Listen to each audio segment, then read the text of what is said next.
I'm Sister Janet Carr. I've been a Sister of Divine Providence. So I'll be celebrating my 60th Jubilee this year. Before I was even in school, but I remember a sister coming over to talk with us.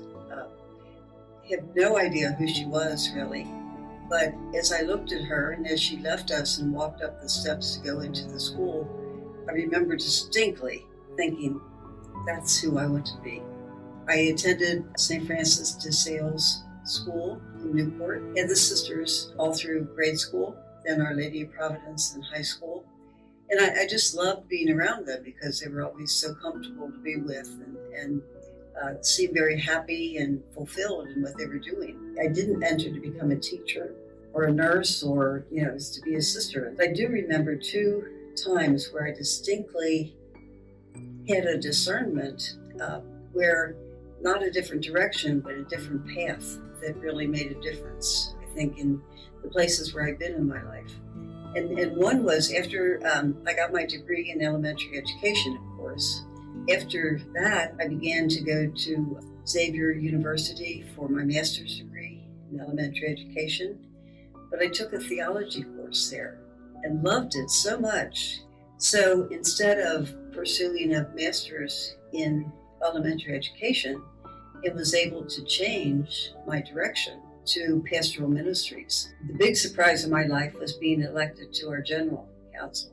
Going to France was a very interesting, very blessed opportunity to get to know all of our sisters in all the different provinces. It was after coming back from that I knew I couldn't just go into a parish because it was 10 years out of the country. And I started with a clinical pastoral education. A residency opened at Children's Hospital in Cincinnati. And after that, a position opened at Women's Hospital in Lexington.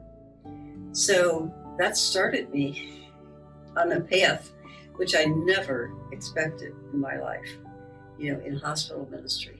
When I think of growing up in a small parish, a small city, in Kentucky,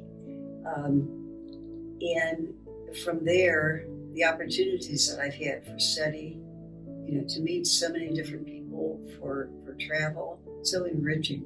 But particularly in hospital ministry, it's people who are really trusting you and sharing with you their lives and the things that they're going through, and their vulnerabilities.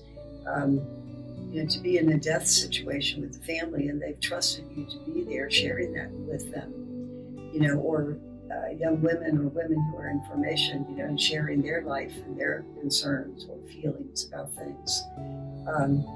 So it's just that feeling very humbled at being trusted in that way that they share that. I've really loved every place that I've been, all the work that I've done. It definitely has been a very fulfilling, happy life.